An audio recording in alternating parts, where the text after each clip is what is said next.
皆様ごきげんよう。Maid Mizuki です。Good evening, ladies and gentlemen. This is Mizuki Meido, and welcome to my Japanese teaching Q&A stream.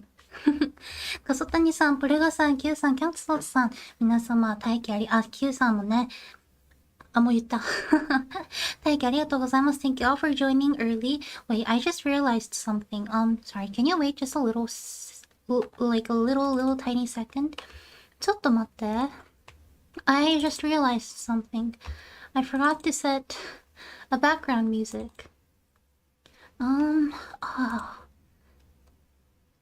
Okay, let's do this. Okay.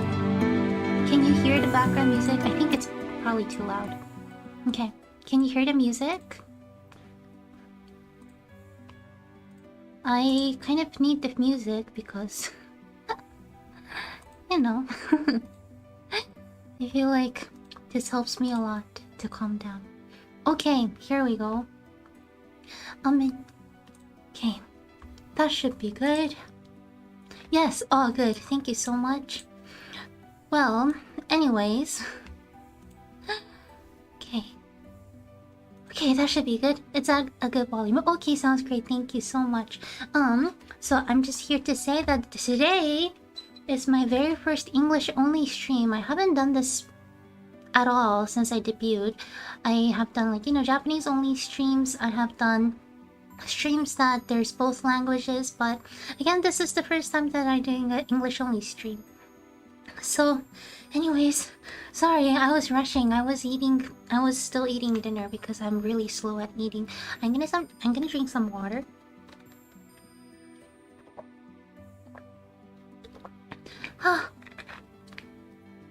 Chichan-sanごきげんよう. Thank you for coming. And so let me just explain this again to my Japanese audience. Oh wait, oh never mind.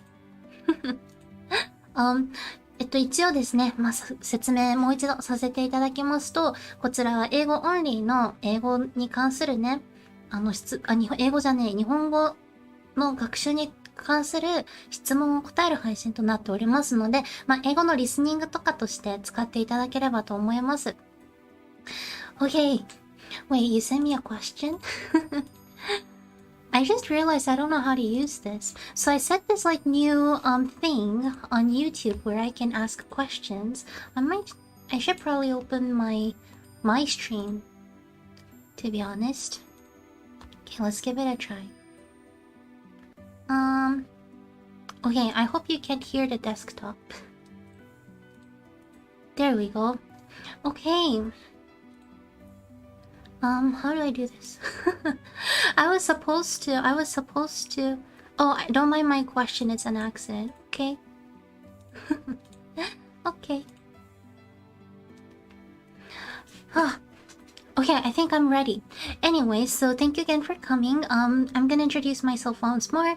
I am a half-dog, Japanese maid, Japanese teaching Vtuber. My actual job is a maid / Japanese teacher / secretary / dog sitter. I work for my master who is not Japanese. He does live in Japan. I obviously live in Japan. I live in this mansion with him and his dog, Little Lady. So if you hear the word Little Lady, I'm referring to my master's dog. And I do this on a daily basis. The reason why my master hired me is obviously because I speak both languages, Japanese and English. And the other reason why is because I have a background in teaching. I studied language education in Maid School, aka university. And so, which is the reason why I'm doing this, with the hopes that I can help out the VTuber community. So, I don't know if I'm doing this right. I think I'm doing this right. For English, can you watch Disney shows to... Oh, okay, so I think I'm just gonna start off. Feel free to type in any questions that you have, and I'm gonna try my very best to answer as many of them. Multi-talented and pretty. Oh, that's so sweet of you to say. Thank you so very much. Okay, so first question. Cat Salt-san, thank you for asking. 質問ありがとうございます。For English, you can watch Disney shows to help learn how to speak it. Is there anything like that for Japanese? That's a very good question. First of all, let me say one thing. I would say Disney might not be the best place to learn how to speak, depending on what shows you're actually watching. If it's like more modern Pixar shows, maybe that might be a good source. But I want you to think of how Disney princesses speak, you know?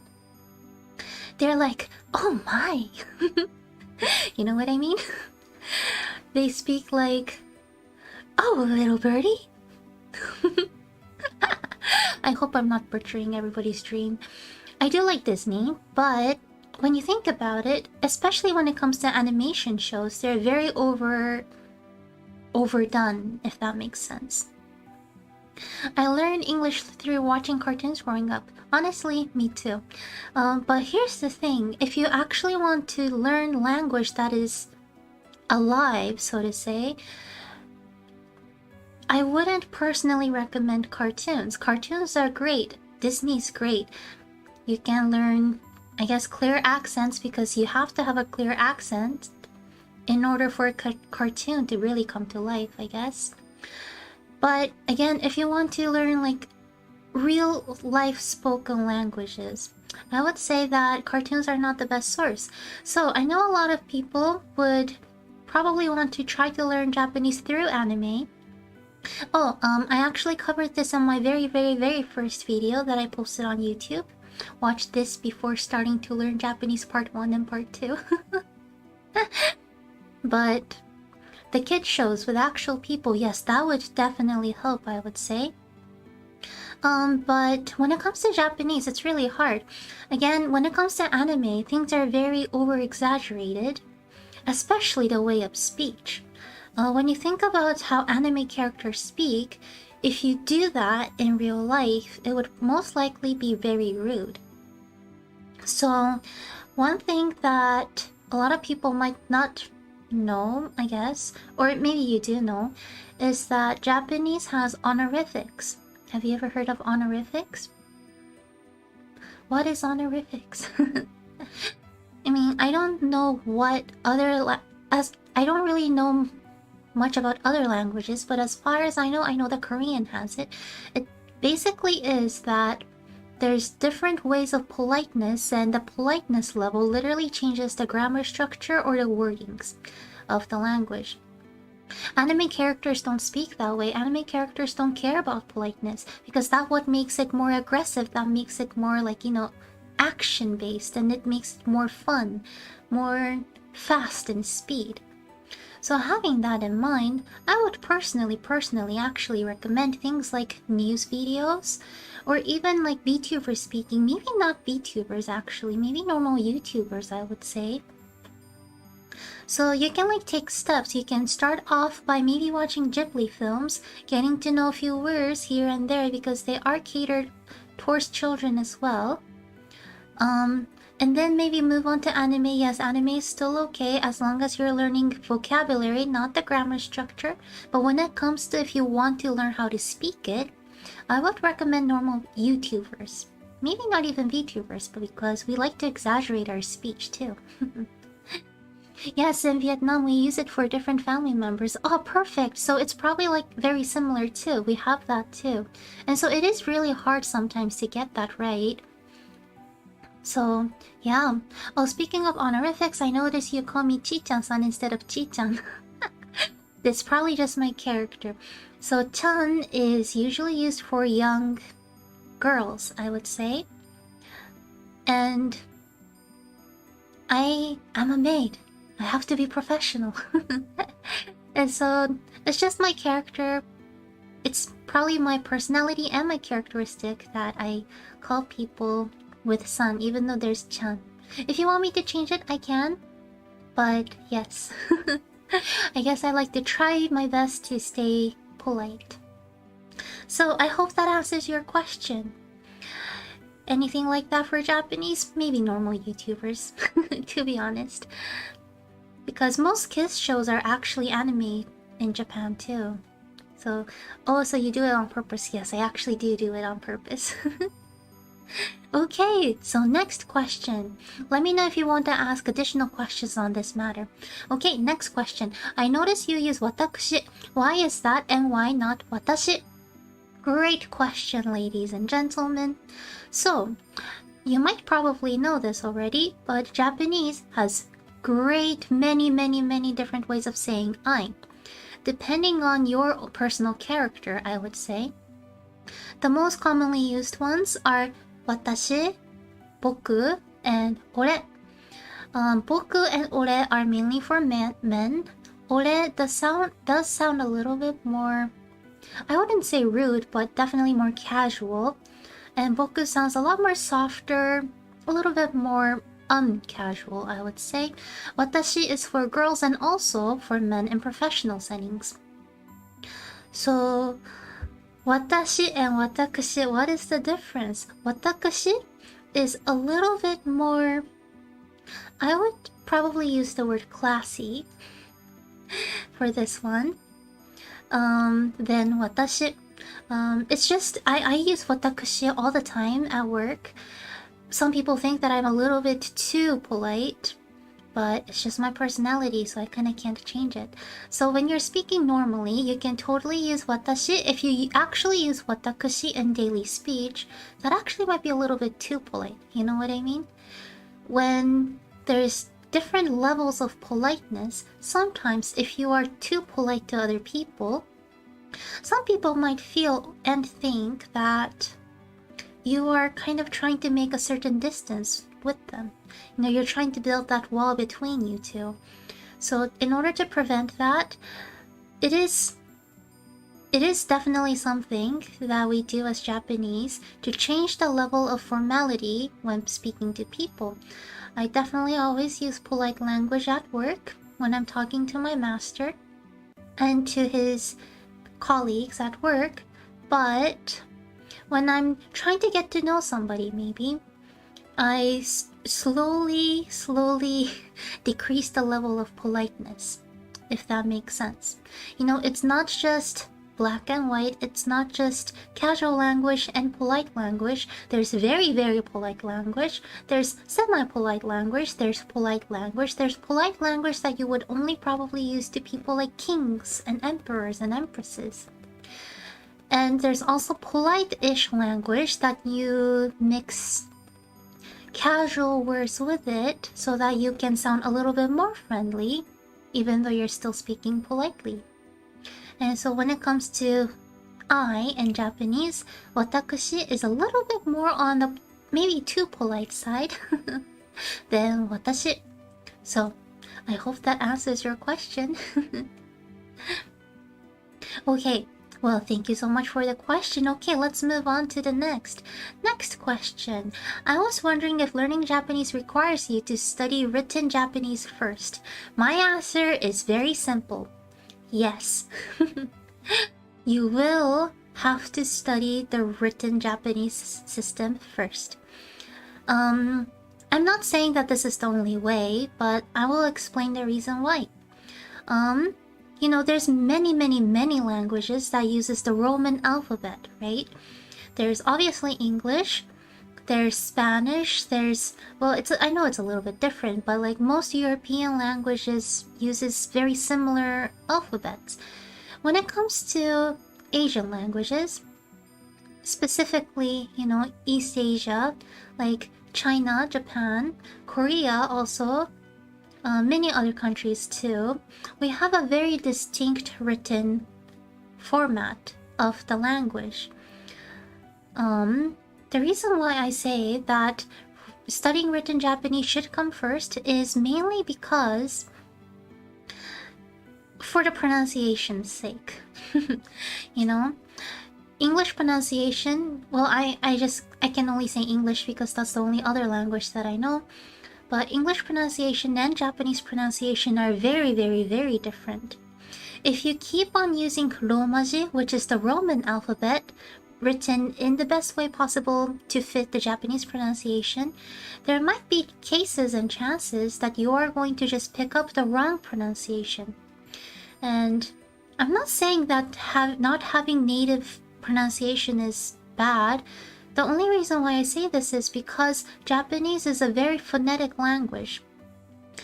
There's vowels, you know, like we have vowels after every single syllable, which is obviously very different from other languages, which also makes it honestly easier, I would say, to master the pronunciation, to be honest. But having that in mind, if you stick to the English written system, and if you're already used to that language, if you already know English, you might just cling on to the pronunciation that you already know.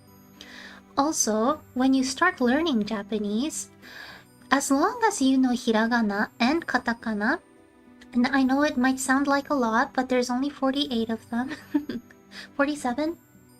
48? Gosh, I forgot. What a teacher am I? But anyways, there's not that much.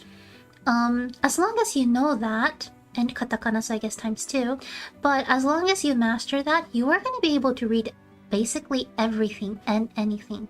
And when I say everything and anything, I mean everything and anything. There's websites that you can copy paste any kind of articles or any kind of blog posts or anything on the internet that automatically gives you the furigana, the hiragana version of it. So even if you don't read kanji, that is totally fine. Also, if you know that the speed of you being able to memorize words, memorize vocabulary is going to increase dramatically and drastically.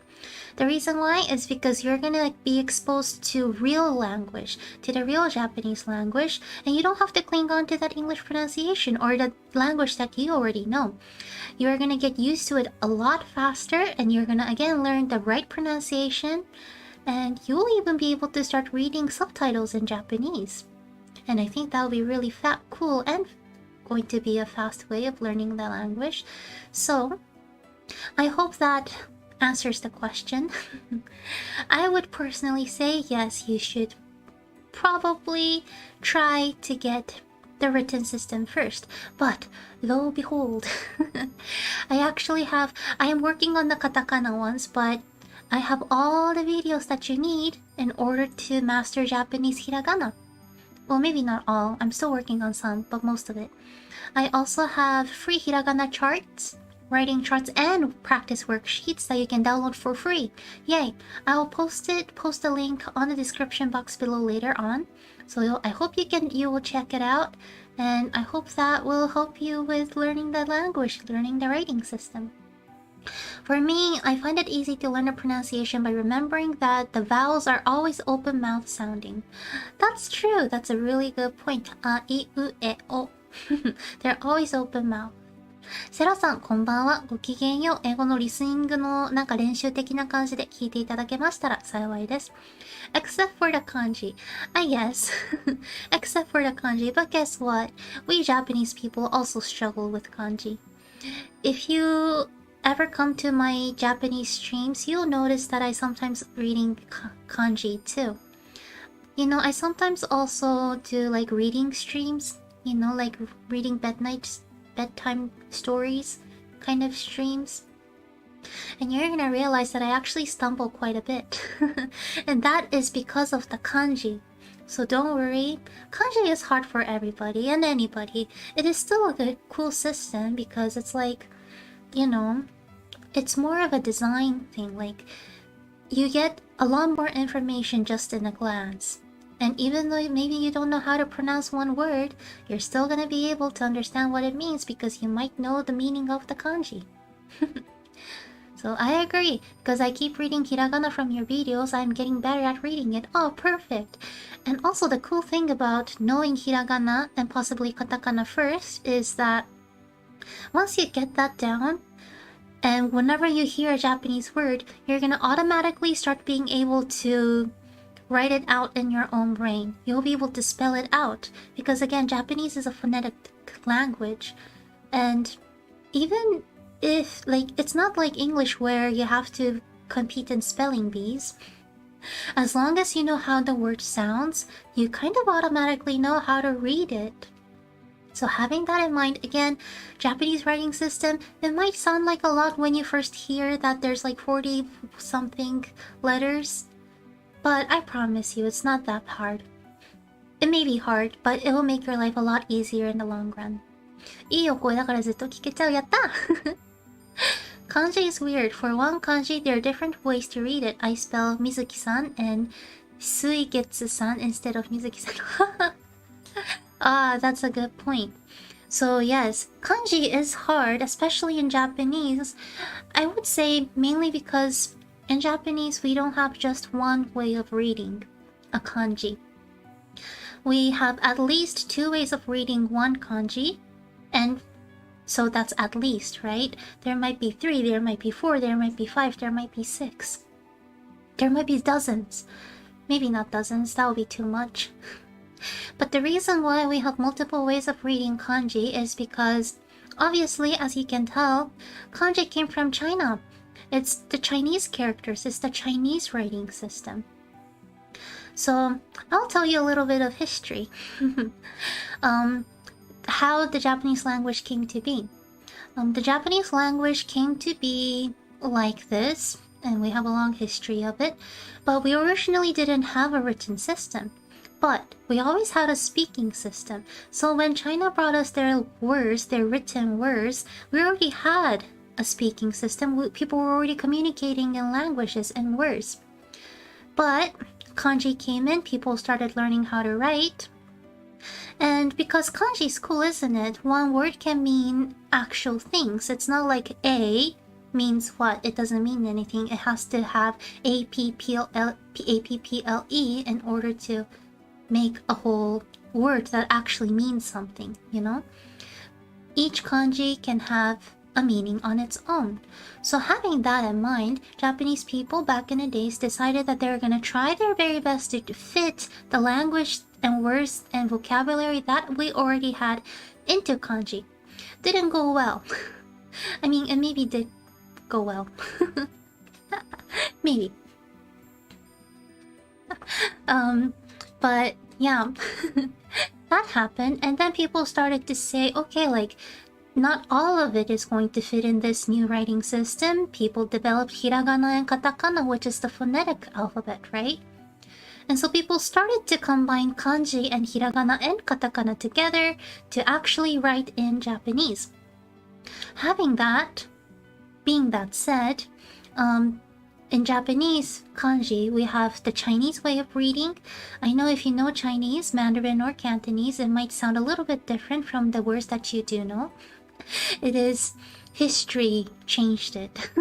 Those centuries of people speaking it changed it. But some are pretty similar, I would say. But yeah, so having that in mind, kanji came about. People started to combine different words to make actual writings. And so there's some words with Chinese origins that we still use. And there's obviously words that were originally Japanese, but people tried to squeeze in the kanji into that written word, if that makes sense. And hence, the reason why we have at least 2 ways of reading. Chinese reading and Japanese reading. Onyomi and kunyomi.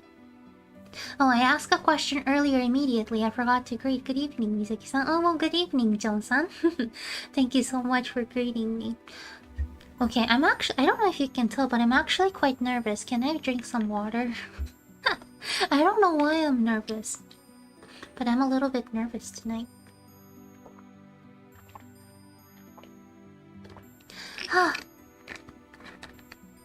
I like it when you teach history to explain the language. It gives a very nice insight. Oh, thank you. I like to teach with history too. Like you said, it like makes more sense, I feel like. But yeah, that's why kanji. Kanji is hard. It's super hard. I struggle as a Japanese person, so don't worry if you struggle. That's normal. Please do keep yourself hydrated. Thank you. I can tell a bit in your voice that you're nervous. Please take it easy. You're doing great. Thank you. I think another reason why I'm nervous is because I'm using this overlay. Can you see this overlay? You probably haven't seen this before. I haven't used this overlay since my debut stream. So I don't know. I feel like it's making me feel like I'm doing another debut stream or something for some reason. Yeah, it's a pretty overlay. I don't know why I don't use it. It's just because I don't do much like just chat streams. That's really the only reason why. But yeah. So anyways, kanji's hard. Don't worry, I struggle too. All the time. Okay, so thank you so much for the question. Let's go on to the next. Keep those questions coming. Yes, it looks nice. Now that you say it, I do remember you used it. Yeah. It's been a while. It's been like 2 months. It's been definitely a while. Okay, next question. Cancelled-san, ありがとうございます. How would you go about learning Japanese conversation if you don't live in an area where anybody speaks it? Good question. I'm gonna give you a hard answer for this. If you really want to get better at communicating with people, you just have to go ahead and find somebody that you can have conversations with. And the best place that you can probably do this is by maybe looking for an online tutor. I know that's the only thing. That's the only reason why this one's hard. When it comes to conversation, you just have to do it. Right? Like, that's the only way we can practice it, sadly. So, what can I say? There's multiple things that I can actually recommend you to do. First thing is that, again, finding a tutor is always the fastest way. Yes, it will cost some money, and I will try to pitch in as much as I can when it comes to trying to, help you learn. But I sadly can't help you with communicating. So, find an online tutor. Actually pay money for it. Why? Because online tutors, or like tutors in general, they usually have experiences and they will actually be able to help you out. And if you don't have the, if you're not financially there yet, because I'm not there yet either, so I totally understand, there's some great apps where you can do language exchanges. I know that some people use it. You just have to be careful that you're not going to be, like scammed or like find anybody weird on it. You just want to make sure that you keep your personal information not open, and I guess that's it. But yes, when it comes to trying to practice communication and actual conversation, that's the best thing you can do, sadly. Or I don't know, I don't think it's sad. You can even go on like Twitter and you will find a lot of people who's willing to practice communicating with you. A lot of Japanese people do want to learn English as well, so I think that will help. It's hard out here when you're broke. I know, I totally feel it. So, I will tell you how I did it. The way I did it was by being a weirdo. You have to be an actress, okay? Or an actor. An actor and an actress, or actor in general. What I did was that I got, well, as you probably know, I'm a huge Harry Potter fan, right? I'm a Potterhead. What can I say? I love Harry Potter. That's the reason why I tried to study English. My family is broke. I'm not from a rich family. My parents didn't have money to send me to like get tutoring. So what did I do? They still had money to like get me movies, thankfully. They got me books. They got me English books, like vocabulary books. Studied that. And then they also got me Harry Potter movies, because I guess those were a lot more cheaper than sending me tutoring. What I did was that I did shadowing. Have you ever heard of shadowing? Shadow chases you around, right? Your shadow chases you around. Shadowing is a method of language learning where you literally chase around the person that's speaking, if that makes sense. I did that with all the Harry Potter movies. Don't ask me why I have an American accent, not a British one. It's because my high school English teacher was American, but I'm really grateful. I'm not saying that it's bad, but yeah. Where you mimic a person exactly. It's not just mimicking. You put the subtitles on and you say the exact way at the exact speed with no duration as the people are speaking. Does that make sense? So for example, just say that Harry says lumos. You immediately say lumos when he starts to say l. You know what I mean? Does that make sense? When Mrs. Weasley says, "Where have you been?" When she says "wh," you look at the subtitles and you say it out loud at the same time, the same speed and the same expression that she does. Okay? That is shadowing. You can do this with many great other things. You can do this with movies. Again, don't use anime. Those are fake speech. You can do it with movies. You can even do it with YouTubers if they have subtitles. You can do it with news YouTubes or videos. There's many different places that you can practice this, and it helps you a lot because you're saying things at the speed as the people are talking, and you kind of like start to feel like you're actually in the conversation. You will have to admit that you're gonna look weird, but what can I say? That actually helps. Yes, it makes sense. Great. Same. Disney shows give me an American accent, right? Exactly. So I'll just shadow you when you talk in Japanese. No, like that actually is a good thing to do, especially when you start picking out words. As you shadow other people, you're gonna learn the actual way of people's speech. And VTubers, we actually exist, right? We're like in the 2.5 dimension. We're like either 2D or 3D. So we're real life people. If you have any other oshis that you watch who are Japanese, who speaks Japanese, go ahead, try shadowing. It will actually help you a lot. And I promise. So yeah. Shadowing is another great thing. Okay, I'm gonna drink water now. I'm gonna drink a lot of water.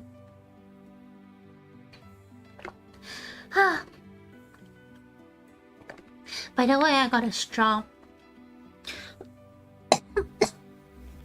Yes, I feel bad for the turtles, but I'm using the same plastic straw. I just like wash it and I've been reusing it for like a week. So I hope I'm saving turtles.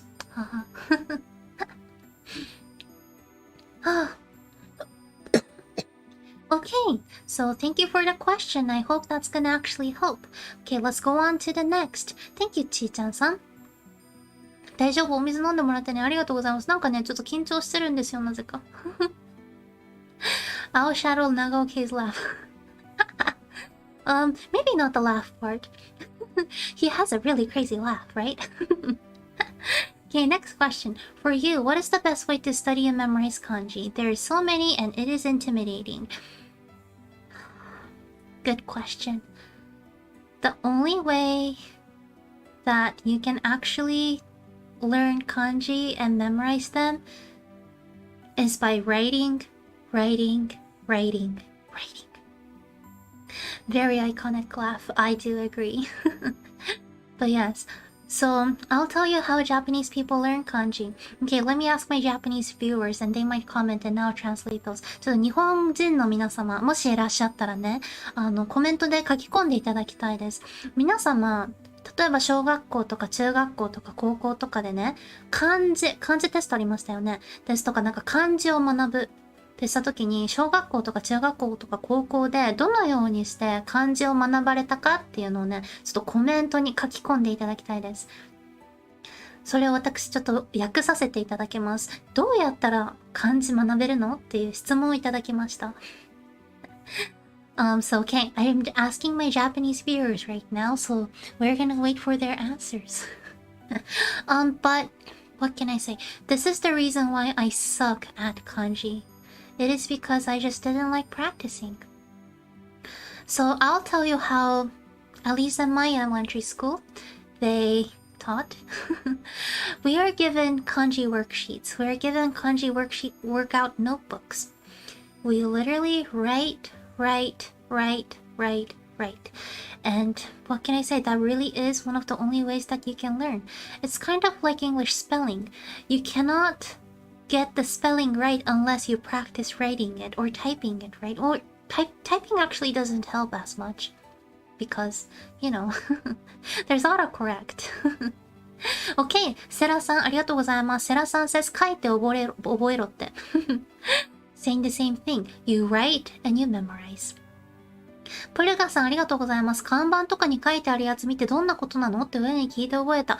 あ、これはでもいいですね。広告とかに書いてあるやつも同じね。Okay, プルガさん says, this person, プルガさん, read the verse that was on billboards, on flyers and asked their parents what they actually mean and how they read it. That's a good way, but the hard thing is you need somebody around you who speaks better Japanese than you do. ありがとうございます。Okay, ちっちゃんさん I never wrote hiragana. I learned them by reading them, but I think for kanji writing it might be a better way to learn it. Yes. I mean, it also depends on where your goals are at. If you want to one day be able to write in Japanese, hiragana, katakana, whatever it is, it's probably just best to practice writing it. The reason why when it comes to kanji, writing can be very important is because of, like you said, how many of them there are. There's crazy amount of them, and there's also many that looks very similar to each other. And you know the saying, when you are trying to learn something, the more of your five senses that you use, the better. Seeing, sight, smelling, like how do you call it? Like tasting, hearing, and feeling, right? So having that in mind, if you write it down, you're using a lot more other senses. You're seeing, you're using your sight, and you're also using your feeling. Like you're also using your hand to write it, so it immediately helps you memorize it faster. So that's the reason why we always say write it if you want to memorize it. My goal is to be able to hold a conversation in Nihongo and maybe read manga. Okay, if that's the case, it's great that you have a very specific goal in mind. If your goal is not to, if your goal doesn't have to do with writing, especially hiragana and katakana, there's no need for you to actually be able to write it. But again, kanji, I would say that it might be easier to write them down in order to memorize it. Okay, sorry, I had to crack my neck. So thank you so much for the question. ありがとうございます。So, but again, kanji, there's a lot of words that has very unique readings to it. Whenever I encounter them these days, I just go ahead and Google it. Or, there's another way. You can download the Japanese dictionary on your phone, and what you can do is that if you download the Japanese dictionary, there's dictionary settings, right? You hover over something and you click on dictionary and it'll immediately tell you how to read it. So that's another way. So yes, memorization, it takes a long time. Even for us Japanese, we take like 12 years. 6 years of elementary school, 3 years in junior high school, and 3 years in high school, so... yeah, what can I say? It's hard. That's a good idea. I forgot that exists. Yeah, use all the modern technology out there. They're awesome. Okay, so again, thank you so much for the question. Let's continue on. Catsold-san, ありがとうございます. Thank you for your question. Okay. As long as it looks right, is it that important which stroke order you use to write? Ah, that's a really good question. Thank you so much for asking. I would say it honestly depends on the goal that you have. I explained this in one of the videos that I have, but writing stroke orders were developed throughout the history to make it easiest for you to make the handwritings look neat. I think this can be said in many cultures, but also in Japan, handwriting is considered extremely important. Many people learn Japanese calligraphy in order to get better jobs in the future, or maybe be able to get into a better school. Yes, things are changing gradually. Things are getting modernized. But in Japan, there's this idea that if you have a neat handwriting, it reflects your personality. Your handwriting reflects your personality. So what that means is that if you have a neat handwriting, you are a very neat person. If you have a very aggressive handwriting, you might be a little bit of an aggressive person. If you have a very like small handwriting, you might be a little bit more timid, maybe gentle too. So your handwriting says a lot about yourself. And so having that said, if your goal is to, I don't know, to be able to write things nicely, or maybe even get a job in Japan, or anything close to that, I would say maybe following the right hand stroke might be beneficial for you, considering the fact that it was developed so that when you write it, when you memorize it, the balance is going to look right. Does that make sense? I hope that makes sense. I have a very scribbly personality. Oh, I do too, so don't worry. I don't write the right way in English either, but it looks fine. Yeah, that's the difference. The Japanese handwritings, especially when it comes to kanji, can be extremely tricky to get the balances right. I haven't said this in my streams before, but my great-grandfather was a calligraphy master. And he was very strict in handwriting. I definitely didn't get his genes, but I have learned from him that handwritings are just really important. So again, it really depends. For example, some people land on better jobs because they have better handwritings. Things like that. Yes, you explained it very clearly. Oh, I'm glad. Thank you so much. But yes, so I'm just gonna explain some culture things really quick. But yeah, there's this really kind of toxic, weird culture. It might not be toxic actually, I don't know. But there's this weird culture in Japan that we still write our resumes handwritten. We still have to hand in handwritten resumes when you apply for jobs. Can you believe that? It's so silly. You cannot just print it out. Every single time you make an error, you have to rewrite all of it. It was so hard when I was about to graduate Maid school and when I was trying to get a job. Maybe that's the reason why I got this job. My handwriting didn't really matter, really. The only thing I had to do is to be able to speak both languages. But anyways, so some people can easily, you know, like, say no to a job applicant because of their handwritings. How sad is that? But I do think it is still a really important part of our culture, so yeah, what can I say? There's pros and cons to it. Well, I've heard that from a group of foreign people living in Japan. It is hard, isn't it? It is hard. I'm pretty sure everybody finds it hard. Even Japanese people find it hard. I wish I could just copy paste and like print out my resumes. I'm glad you got the job anyways. You see, you're perfect for it. I think so too. The trees are suffering from every writing mistake. Yes, the trees are suffering. But yeah, I mean, I guess it's the same with like printed out stuff. If there's a print error, you have to print it out again. But yeah, that's the little bit about the Japanese culture. But thank you so very much for your question. Okay, let's move on. John-san, ありがとうございます. Thank you for your question. I'm not sure if this is related to Japanese, but is it true that you can have a Japanese name if you're a foreigner in Japan? I only got this from an anime. I don't know. Maybe not. I don't know. So, let's talk about names really quick. Names are a huge part of our culture. We have a saying, 名は体を表す. Na stands for 名前, which means name. Tai and kanji means body. 名は体を表す is a proverb or a saying that means your name represents who you are. Your name represents your personality. So that being said, in Japan, names are considered extremely important. Name is the first gift that a parent gives you, right? Most of the time.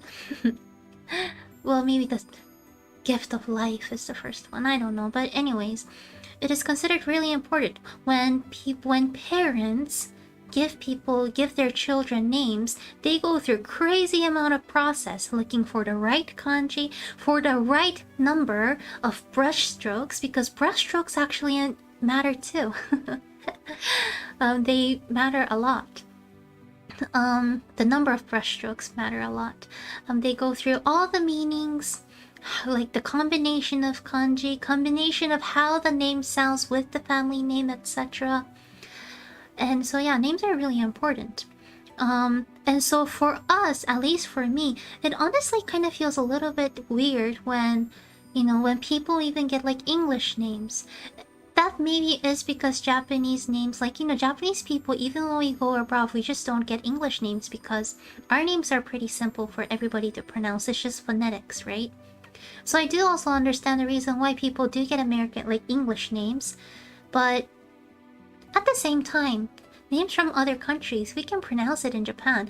Maybe some people will make it a little bit more Japanese-nized, the pronunciation. But it doesn't mean that we are not going to pronounce it.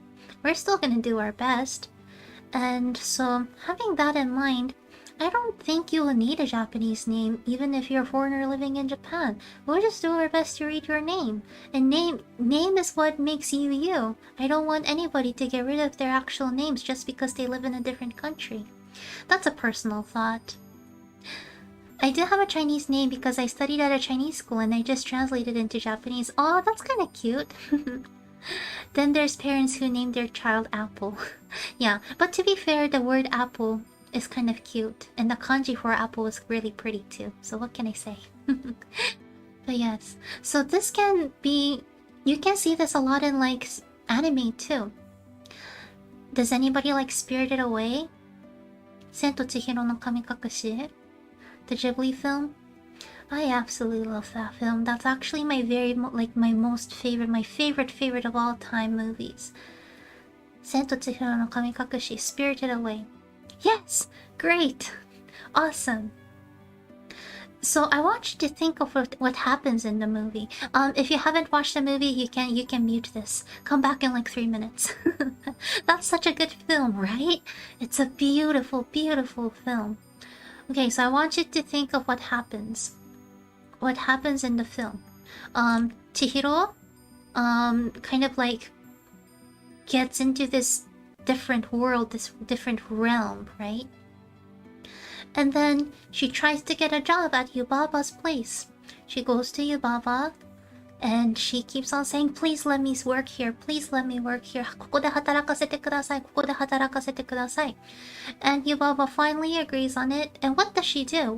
What is the first thing that she did, Yubaba? Do you remember?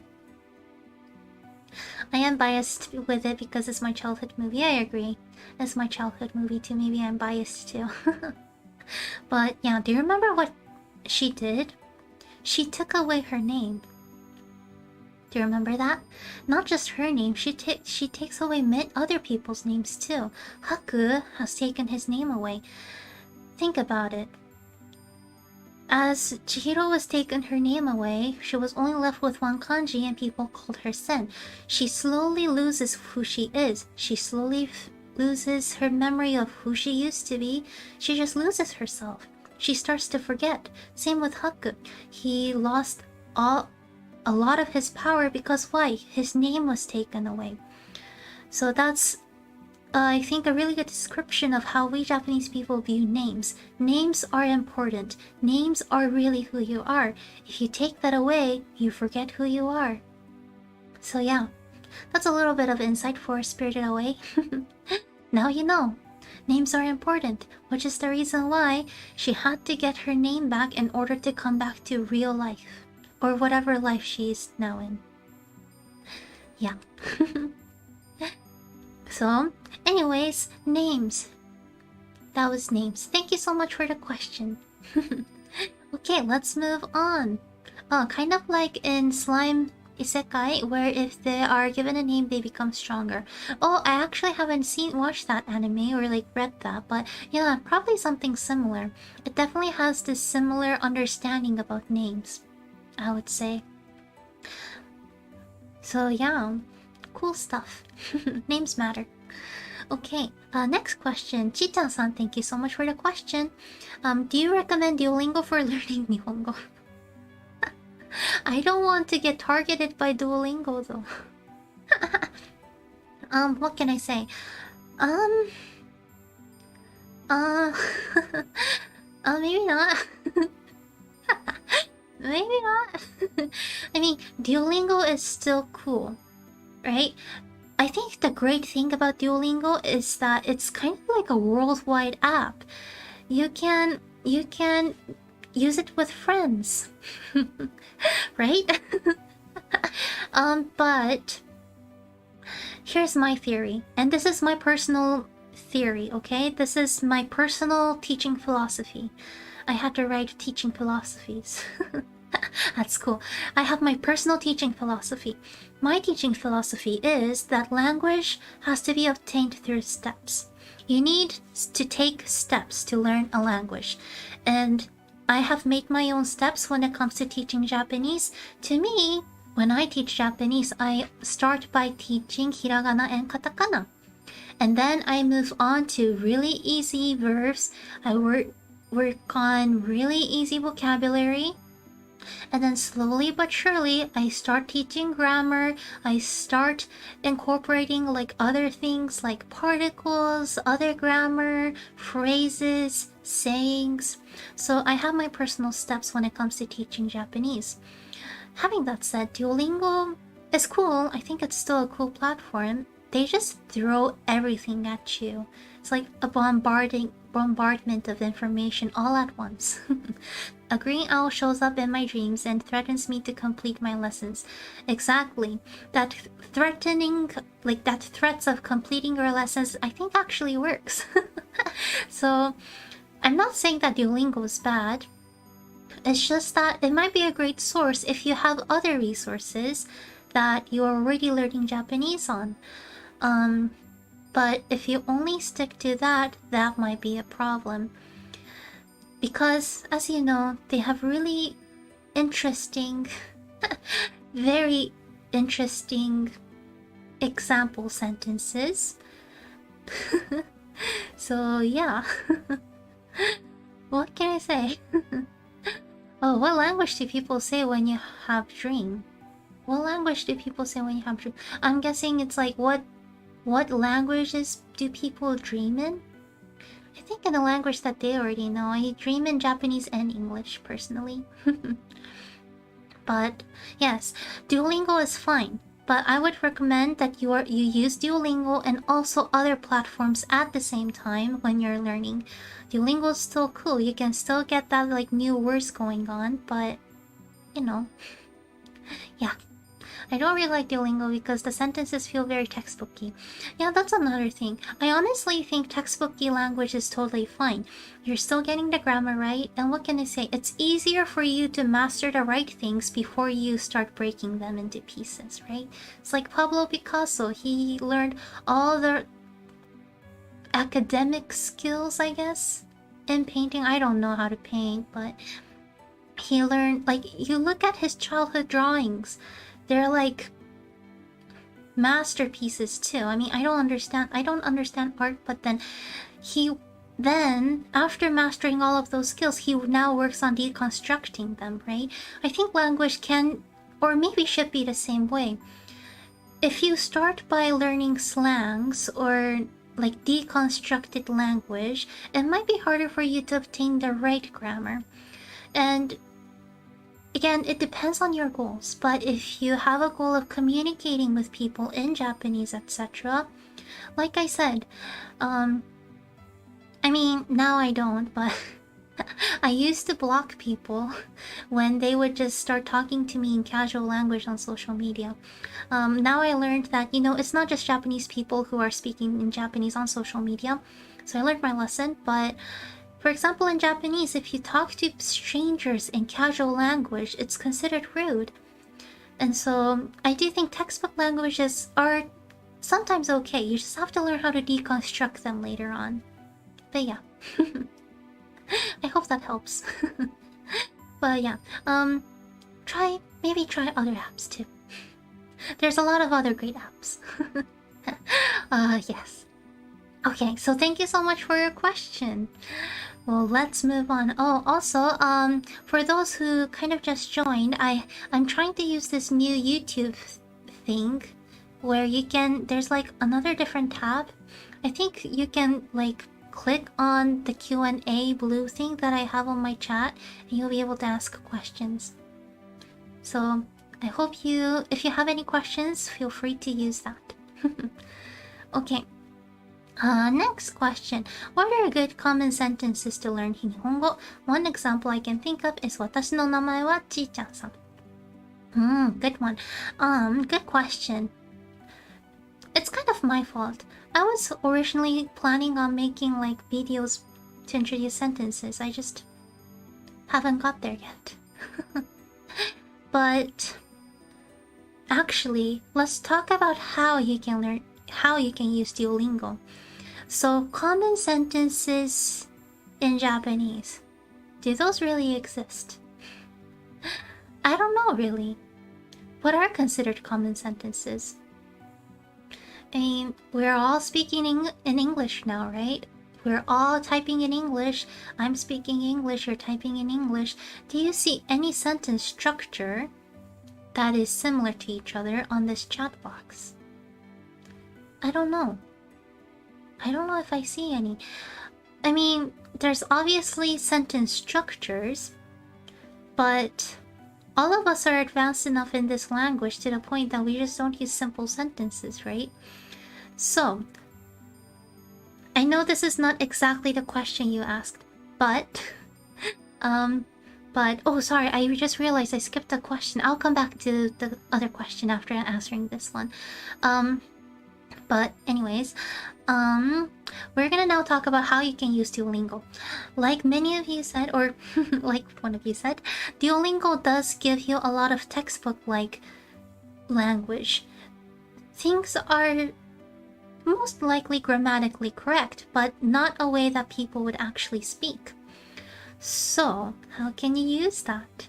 What you can do is that you can write those sentences down and try to put in and out phrases and words and verbs and nouns and make it into your own sentence. Does that make sense? I'm gonna try to write. I don't know if I can use the chat box. I've never really used the chat box.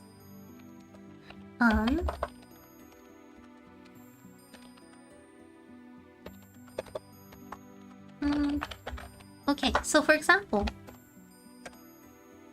I don't know. Let's go. It went! Do you see me?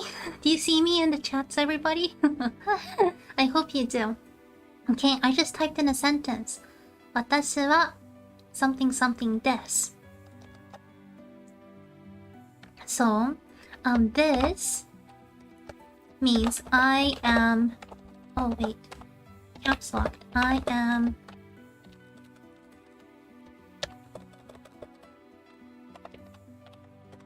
this. Okay, this means I am blah blah blah. Right? And so for example, just say that you just learn a sentence from Duolingo that says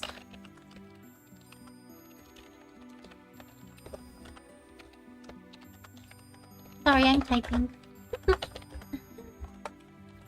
Enjoy the ASMR. Okay, go ahead. I just sent a chat. Okay, do you see the chat that I just sent to myself?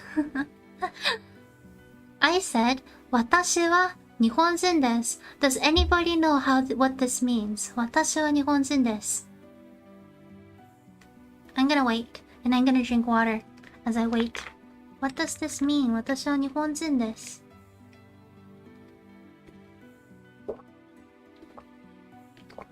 Water tastes so good.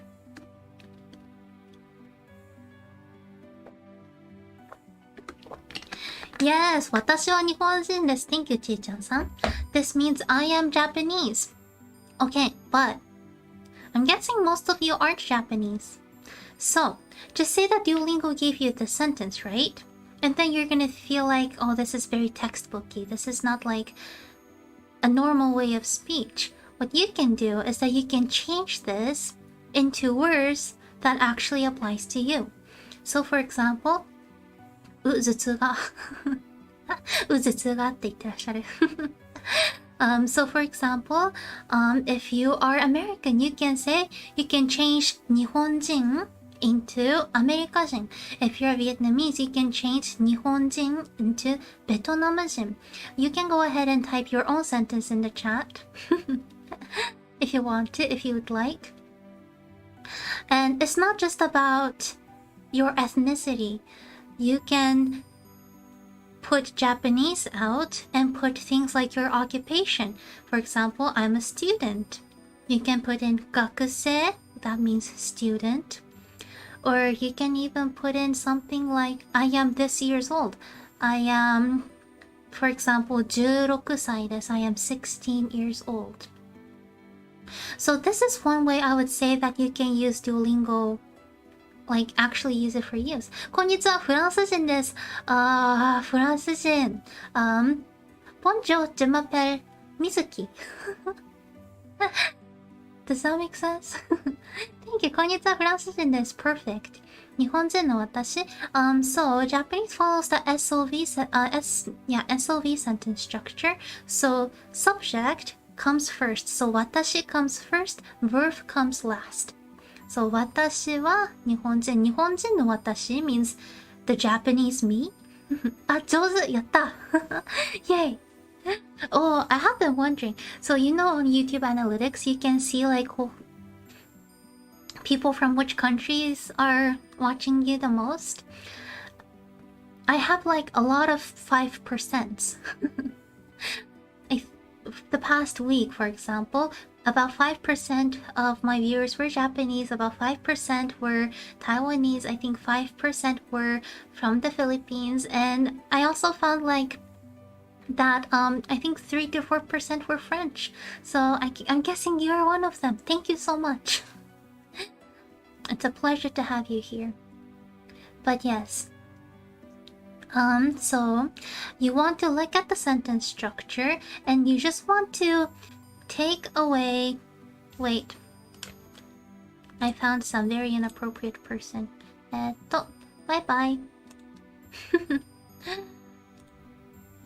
Bye-bye. Okay, no problem, my pleasure. Aw, you're so sweet. But yes. So for example, just say that Duolingo gave you a sentence something like, I am a pencil. Or I eat a pencil. Nobody eats a pencil, but Duolingo's kind of like that. So what you can do is that you can switch out pencil to things that you actually eat. If you already know past tense, you can change I eat a pencil to I ate a pencil, and maybe you had ramen today. You can change that sentence into I ate ramen today. Does that make sense? Duolingo sus. I know, Duolingo's like... They're on something. Have you seen their like Instagram reels these days? They're definitely onto something. But anyways... I don't know if that makes sense. So if I don't think there's really anything like a common sentence, but if you're on Duolingo or even any other platforms that whenever you see Japanese, this is what you can do. You can literally take a sentence out and try to personalize into your own way so that it will actually apply to you.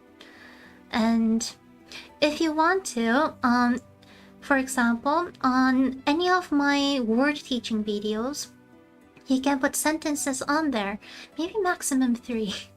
I don't think I'll have time to go over too many of them. But if you, for example, type in any sentences that you made, I'm more than happy to go over them. So yeah, it's pretty good for European languages, but not built for Eastern Asian. That makes sense. It feels like Duo makes obnoxious sentences so that you can replace those particular words in the sentence to make sense. Maybe that's another way that they're trying to work things out. If that's the case, I would say that they're actually doing a pretty good job. But yeah, I will eventually start posting more grammar videos too. But in the meantime, again, if you want to practice using the words that I teach in any of those videos, you can try to use that word in a sentence, and I'll try to go over them as much as possible. And so I hope that will help you in the long run. So yeah, I hope you can use my channel to the best of your abilities, I guess. Okay, so I don't know if that was a good answer for the question you gave me, but thank you so much for the question. Okay, we're gonna move on to the next question. 私のラーメンは食べた。Oh, okay. Let's go through that really quick. 私のラーメンは食べた。私の is a particle. It's kind of like apostrophe S.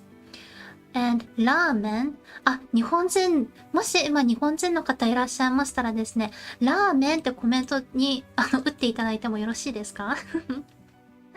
I'm now asking my Japanese viewers if there's any to type ramen in Japanese on the chat. So you might see how we actually type it. セラさん、ありがとうございます。Okay, セラさん actually responded. Thank you so much. プルガさん、ありがとうございます。プルガさん responded too. So this is how you type in ramen in Japanese. Okay, so again, no is a particle for the glue word particle. For apostrophe S, it signifies that something belongs to you. Oh yes! By Shadow-san, that's the perfect sentence. そうです。そう、ラーメン、食べた。So, instead of no, we want to use wa. Wa is a particle or a glue word that signifies a subject.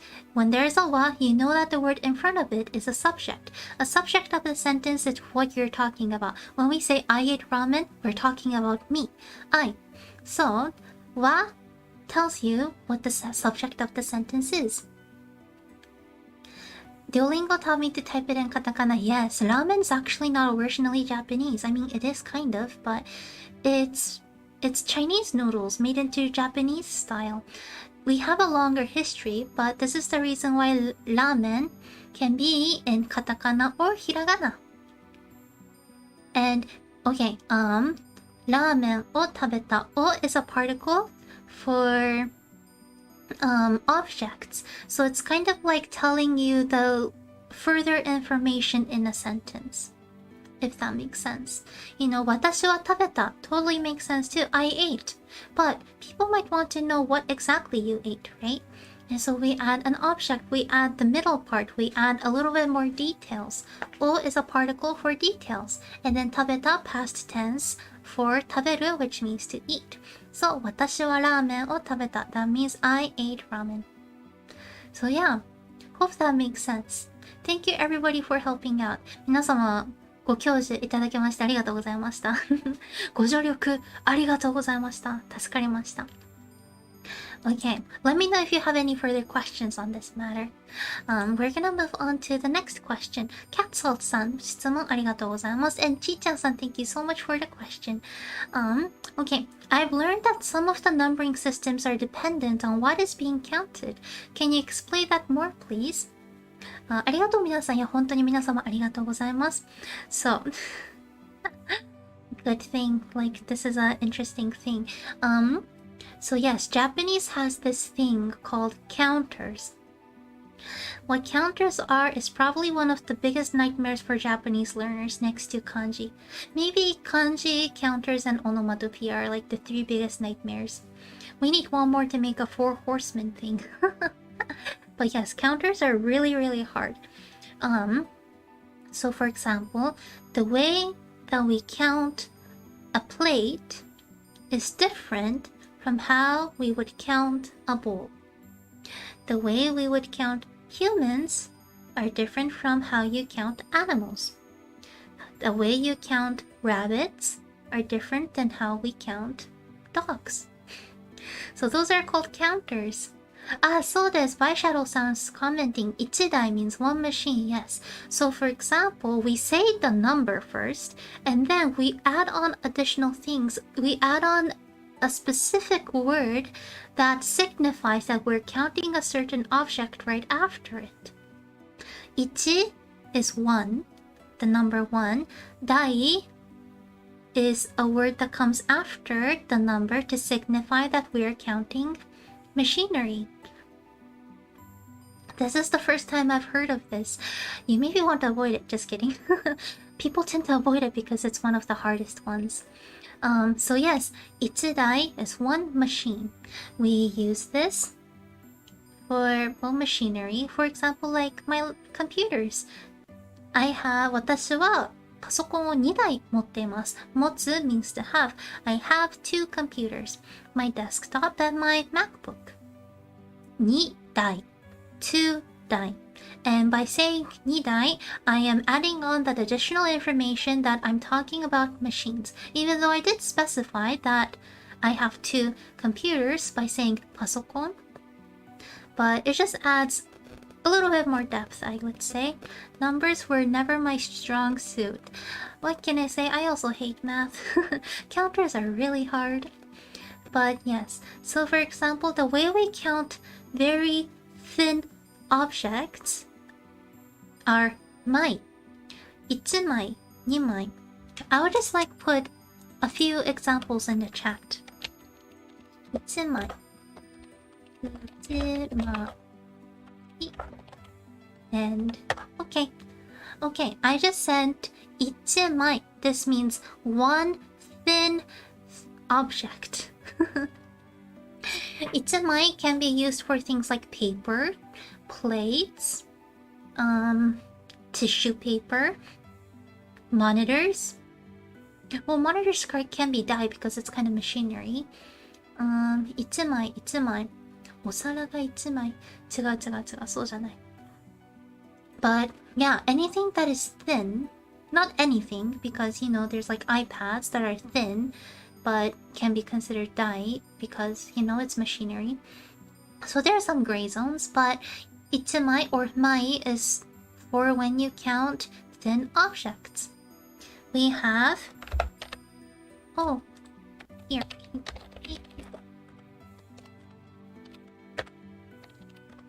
Enjoy my ASMR. I know my keywords sound amazing. Okay, so we have this. 1匹. Repeat after me. 1匹. So 匹 or 匹 is the way that you would count animals. So I'm technically 一人, one person, and I'm also technically 1匹 because I'm half animal. When was the system created if they have a word for machinery? Machinery has been around for a long time. Machinery doesn't have to mean like the steel, like iron, metallic machinery. It can even be like, you know, carts. Like, you know, carts that goes on horses. Does that make sense? I don't know how you call them in English. Or like windmills or those, how do you call those? Water, the river, the water. Water wheels. Yeah, those are also considered machinery. And so it has been around for a long time. All makes sense. Yeah. So yes, there's many different kinds of counters. I think from what I remember, there's a couple hundred. I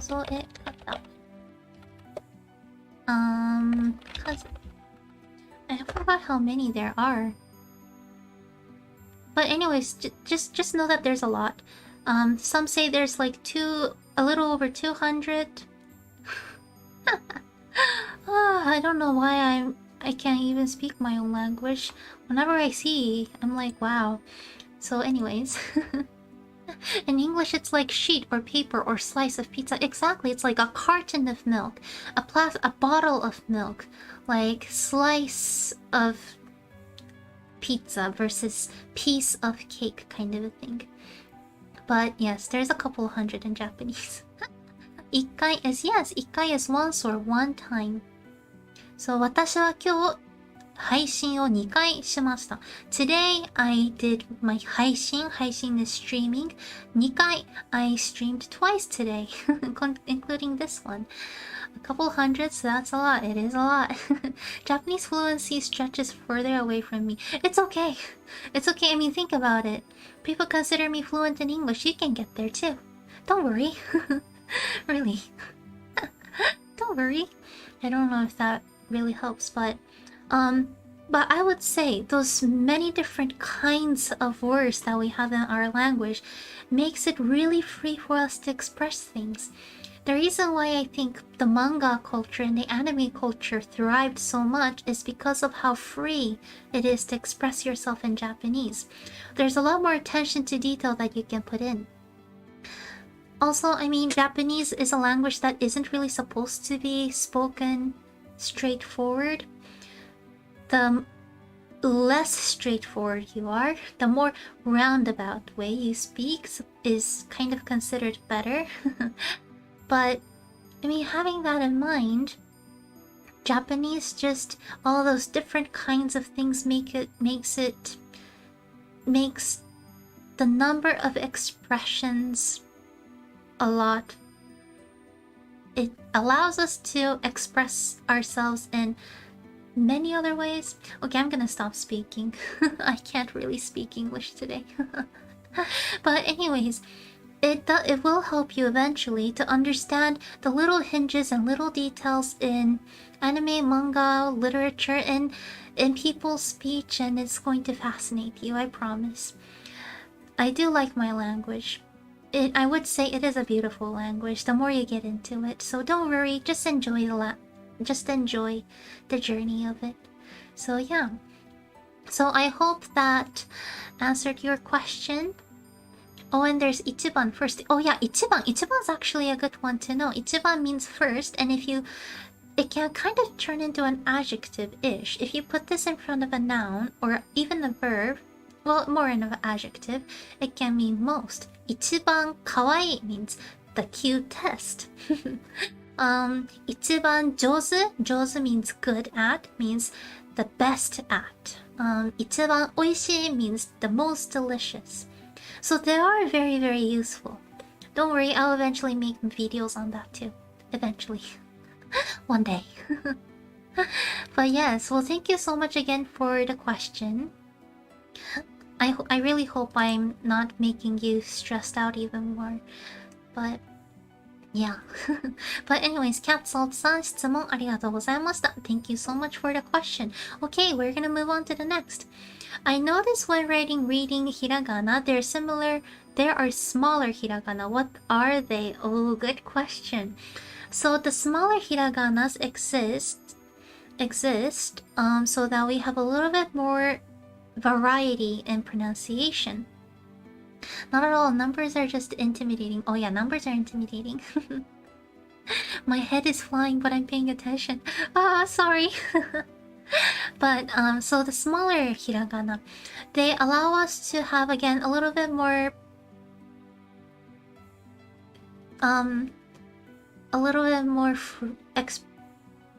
variety of speech. So for example, you might have seen a small tsu.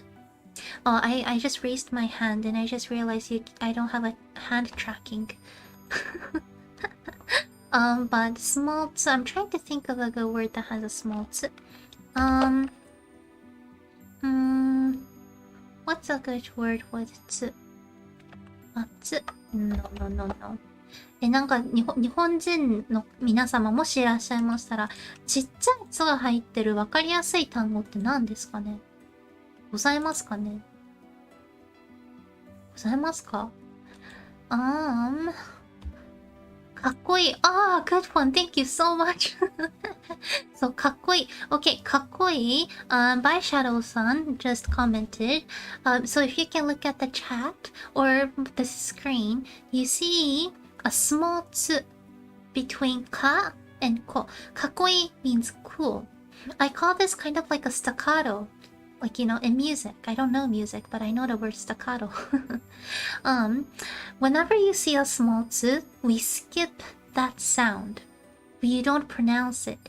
You actually keep that time frame blank. It doubles the sound. Kind of. So instead of saying katsukoi or kakoi, I would say kakkoi. Did you hear that silent space in between? Kakkoi. This is what a small tsu does. This is one of the usages for the smaller hiragana. If you combine some small hiragana with other big hiragana, it makes a new kind of pronunciation. For example, Chi-chan-san, your name. Chi-chan. I'm gonna type in chan in the chat. Okay, here we go. You're gonna see the word chan come up. Okay, do you see that? I said chan. The middle, so it's kind of a silent letter in English, kind of, but you actually have to leave a blank, if that makes sense. You actually have to leave that time quiet. You can't just skip the sound. It's like it's like a music beat, you know? Just say there's 1, 2, 3, 4 beats. 1, 3, 4. 1, 3, 4. You don't say 2, but there's definitely a space enough for you to actually say 2. Does that make sense? I don't know. I hope it does. So that is the usage for the small tsu. So yeah. So chan. Chan is a word. Again, it's kind of like Mr. and Mrs. but for young children, usually for girls. Or when you're speaking to your girlfriends. Chan. We put this after the name. So some people call me Mizuki-chan. And obviously some people call me Mizuki-san. A lot of people call me Mizuki-san. Especially at places like work. But chan. So I don't know if you can see. There's chi, which is the normal size. There's a small ya.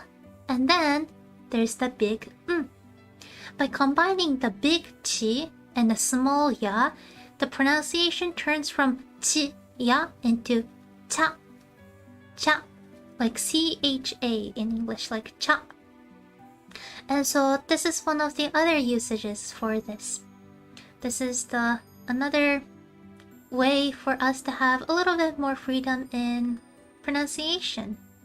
So I promise I will make a video on this matter too. I hope I will be able to make a video on this in like less than a month. Ocha, exactly. Ocha means tea. So yeah. So I hope that makes sense and I hope it helps. There's not as much hiragana that can actually become small. There's only certain ones. And so don't worry, you don't have to memorize too many extras. And once you start being able to read them, things are going to make a little bit more sense to you. So don't worry, it'll be fine. Okay, so thank you again, Chi-chan-san, for your question. Okay, moving on. Next question. This might be the last question of the day. Thank you so much, Capsule-san. If you have any more questions, feel free to add it. But if not, this will be the last question of the day. Okay, any good studying tips in general? I have a lot. But I'm gonna try to make it simple as possible. The first thing I would say is that consistency is key. You know, especially for people that actually pays for tutors. I see that a lot of people do things like, you know, I study an hour every single week with a professional tutor. I must get really good at the language. No, you're not going to. Consistency is everything. You have to know how our brain works. Our brain is so good at forgetting things, and what can I say? I can definitely attest to that. Our brains are really good at forgetting things. Having that said, it is so much better to study 5 minutes every single day than studying 1 hour once a week. You know, consistency is everything. And so if you have that in mind, I think studying a language is going to sound a lot more easier for you, or studying in general. Too much consistency will burn you out though, so take breaks as well, yes. And make sure that you know your limit. Make sure that you are feeling okay with taking breaks, but don't take too long of a break. If you are studying every single day for like hours every single day, yes, you're gonna burn out. But what can I say? You will get there faster. The reason why I know that I'm pretty decent in English, the reason why I got to this point was because I studied like 3 to 5 hours every single day on my own for years and years and years, which was the only way that I was able to get into university. So what can I say? Just know your limit, but consistency really is key. If you think an hour every single day is too hard, that's totally fine. Make it 30 minutes. Also, learn that you can break up your time every single day. when you think that, okay, I have to study 30 minutes every single day, I have to sit down at the table, it's going to be really hard for you. You can break it down. You can maybe study 5 minutes the moment you wake up. Just go through the new words that you learned. You can maybe do another 10 minutes on the way to work. Maybe you take the bus to work or to school or take the train. You can study on the train, you can study on the bus. Just say that you have an extra 3 minutes between work or classes. Just review the things that you are trying to remember. And then eventually you're gonna be surprised. You're gonna definitely get 30 minutes of studying every single day. Shadow JoJo every day. Yeah, Shadow JoJo every day.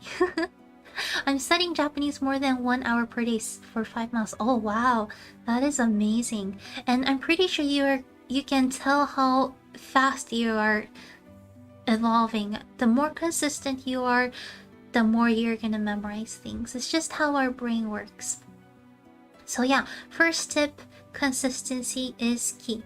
5 minutes every single day is better than once an hour every single week.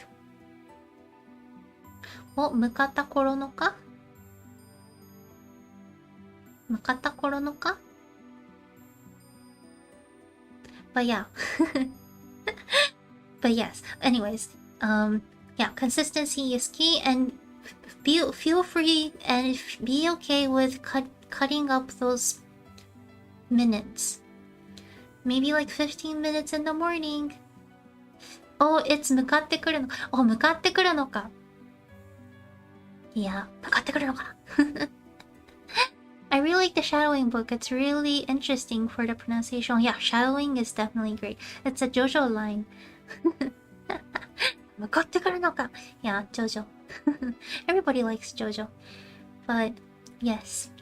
Yeah, so again, feel free and be okay with cutting that 30 minutes up to 5 minutes 6 times a day, and that's totally fine. That is totally fine. Okay, so that's my first tip. Another tip. Don't be a perfectionist. This is kind of like talking to myself. I'm a hardcore perfectionist myself. It's really bad. I know that it can get really bad. I mean, it is one of the reasons why I can keep going. Now I have started VTubing. Numbers also motivate me. So the more videos that I upload, the more streams that I do, somehow looking at the number of videos that I have uploaded motivates me. So I guess learn your motivation. Motivation can be extrinsic or intrinsic. It can be coming from the inside or it can be coming from the outside. One of the ways that I get motivated is, again, by looking at my actual progress from the past. I actually track every single hour or minute that I study or make videos. I have my personal tracker that I mark 30 minutes every single time that I do something. I color code things. I mark down as I, clean the mansion 30 minutes. I color it down if I have a stream. I color things down if I teach. I color it down when I work. I track all my progress, and that is my personal motivation. So, yeah. I guess learn your motivation. I have really weird motivations. I get really motivated by seeing my progress and also looking at numbers. I don't like math, but I still get motivated by numbers. So another tip. But yeah. Even native speakers of a language will never be 100% perfect. So please everyone, don't stress too much. Yes, nobody's perfect. Actually, I'm more motivated because I'm opened a Studygram account on Instagram where I post every day. See, that's a great way to keep your motivation up.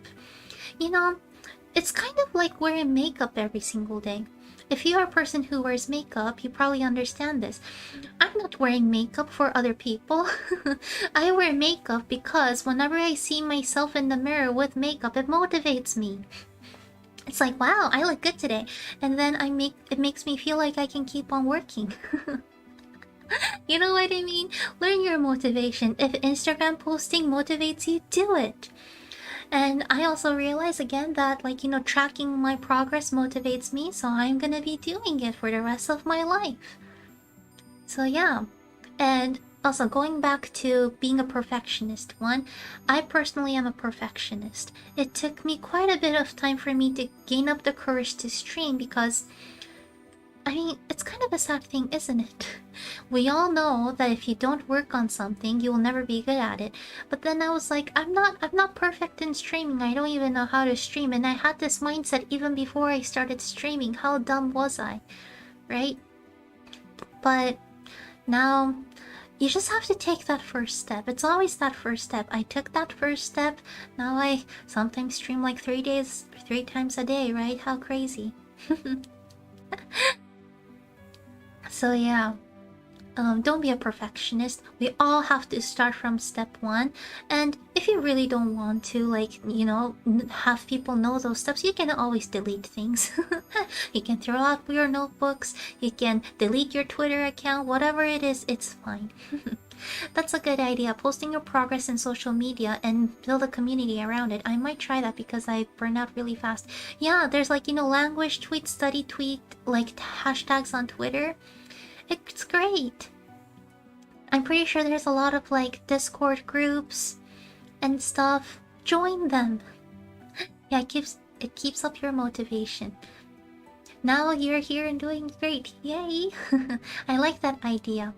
I know, I really like that idea. Especially like, once you start getting an audience, in a way, you have now the obligation to keep going. That's kind of my motivation to keep posting. It sometimes gets hard at night, especially when, I come home from work and then I'm like, oh, I have to upload that one video, I have to edit it. If it wasn't for if it wasn't for you guys, I wouldn't be doing it. But now that I know it's not maybe the biggest, but I still have a community of people like you, like rooting for me and waiting for new videos, and I'm like, I better do it. And so putting yourself in maybe an uncomfortable situation might be another good way. But do it. Make a study account. It's worth it. So yeah. What else? Oh, this is what I tell myself all the time.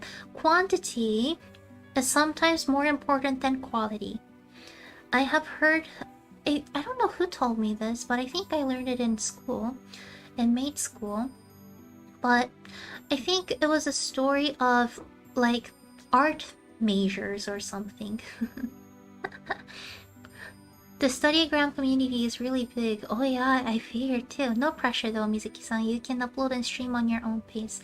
Yeah, I know. But at the same time, again, like, numbers motivate me. Numbers and meaning, like, the number of videos I post. I look at all my playlists.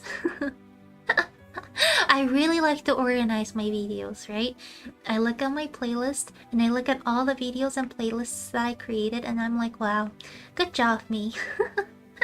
I have a weird obsession. But yeah, okay, so I'm now gonna tell the story. I think it was like art majors or something. There was this one group of people that decided to do this little project, this little experiment. I think it was like pottery classes. There's a group of pottery students. One group of students were told by their teacher, probably their professor, that their final goal of the semester is to produce the most perfect masterpiece they can ever produce.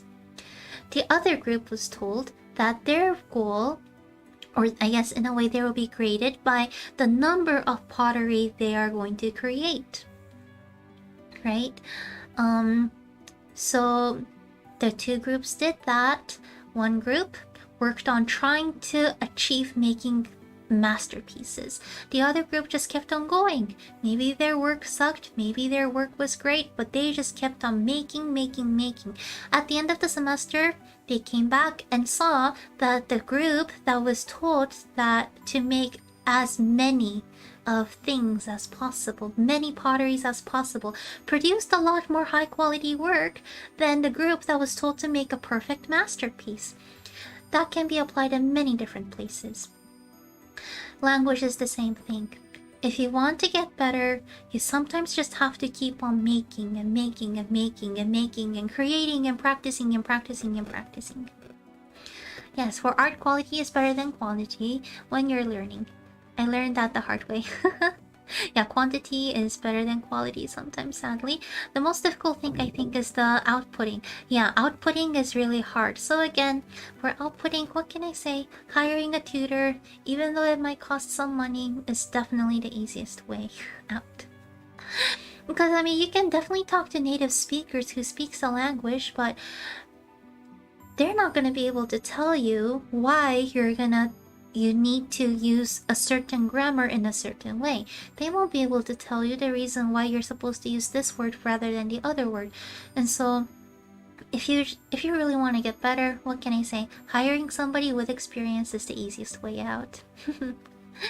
I sometimes go on VR chat to talk to Japanese people. Yeah, do that. Yes, there's a huge community of people, again, who really wants to learn English too, so find that community, just join it. You'll do good. You all will do good. But yes. So, this is another thing that I always tell myself. You know, I'm in Maid school, a professor that I admired a lot told me one thing, because again, like I took language education. That's my background. And I myself was learning the language too, right? And so I went on asking, like, what is the best way? Like, how do I know that I'm getting better?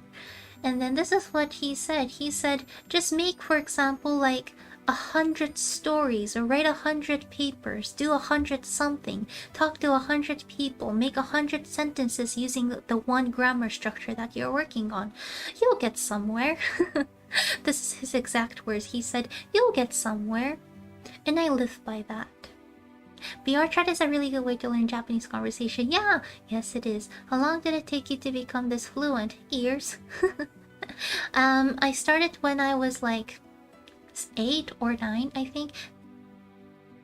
I think like I was maybe like 5 when I first got into Harry Potter, and then it took me a while to convince my parents to buy like English books for me, that it was cheaper than like putting me into language schools. And that's when I started learning. But again, I'm self-taught, guys. Everybody, you can do it too. Yes, I was younger, and young people learn faster, but it's not impossible. But yes, if you really want to achieve something, just do it 100 times. And I do it all the time. I'm actually tracking my number of videos that I edit, and I'm just hoping that I can get to editing like 50 videos by the end of the year. That's actually my goal, if you wanted to know. And I thought that maybe that would just get my video editing skills somewhere, right? Because doing it 100 times is the charm. I don't know if this applies in Japanese, but my grandfather taught me that if your English sounds weird or awkward, that means it's wrong grammar. I don't know. Look at me. I'm not even English native either, but I think I'm pretty good with English. Exactly, you know, like English. I don't know about English. So, you know, the way that I view English is a bit different from how I view other languages. English is... I know there's probably people who don't like this concept or idea, but English is a global language, right? And that means that English is spoken by people from many different countries. There's Spanglish, there's Singaporean English, there's obviously Japanglish. Are those English wrong? I don't know anymore. Because why? English is not a language only used in one country or anything. There is already British English, American English, New Zealand English, Australian English, and then there's so many more other ways that people speak English that is kind of becoming more of a standard. And depending on the culture that is, you know, adapting English into their own country and languages, the grammar structure is going to change. So when it comes to English, I don't know.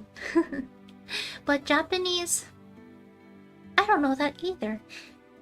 Because Japanese is an interesting language. It's a very high context language. We don't say everything. That's the thing about Japanese. We don't we sometimes even skip the verb. It's impossible to skip the verb in English, isn't it? If you just say, I burger. It doesn't make any sense. You need the verb, you need the word eat. But Japanese, we sometimes even skip the verb. It's a very high context language. It's not just a language, it's the culture. You have to be able to really read people's body languages, facial expressions, and stuff. So Japanese might be a little bit different. But yeah. I even make less mistakes in English than French. Really? That's so cool. Japanese is one of the difficult languages to learn along with Chinese and German. Maybe. But guess what? It will be rewarding. Don't worry. But, well, that's all the tips that I have for you for now. I have many other, but yeah. Use everything that you can. But honestly, I would say know your motivation. Know what motivates you. It can be always remembering what your goal is, or it can be looking at what you have accomplished like I do. They all help. French is one of the most difficult too. I think French is difficult because of the pronunciation. You have like really interesting ways of making sounds. It's very elegant, I would say, but it sounds really difficult. But yeah, I hope I answered all the questions that you had, but it's getting kind of late, so I might be getting going. Sure, the pronunciation is really hard. Like the yes, the sound. I don't get it. I don't know how you do it. I should maybe learn French one day. It sounds like a beautiful language. But yes, well, I guess that's it for tonight. That was my very first try on having a full-on English stream. I mean, technically, I guess I had some English streams in the past when all the viewers were all English speakers, but this was the first official one. I'm gonna drink water before I officially end.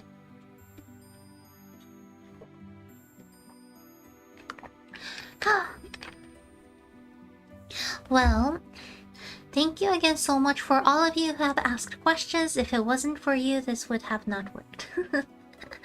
So thank you so much again. I'm glad that you're growing so much. Oh, thank you. Thank you for the stream, Mizuki-san. Oyasumi nasai. Minasan, oyasumi nasai. Thank you so much. Please like, subscribe, and I don't know. Oh, leave a comment if there's anything that you actually learned, or if you have any additional questions. I would love to know that. So please do that. And if I have enough questions, I will do another stream. But yeah.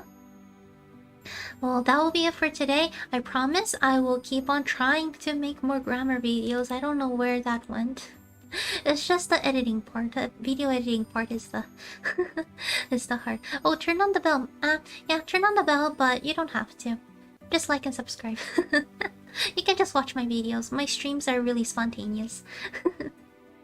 But thank you so much, everybody, for coming. And it was a pleasure to speak and talk to you all. And again, if you have any additional questions, feel free to leave it in the comments and I will answer them as much as possible. And I guess it's time for me to go to bed, and I'm guessing it's time for some of you to go to bed or start life. So I'll leave you to it. 皆様、それではありがとうございました。またお会いいたしましょう。それではごきげんよう。失礼します。おやすみなさい。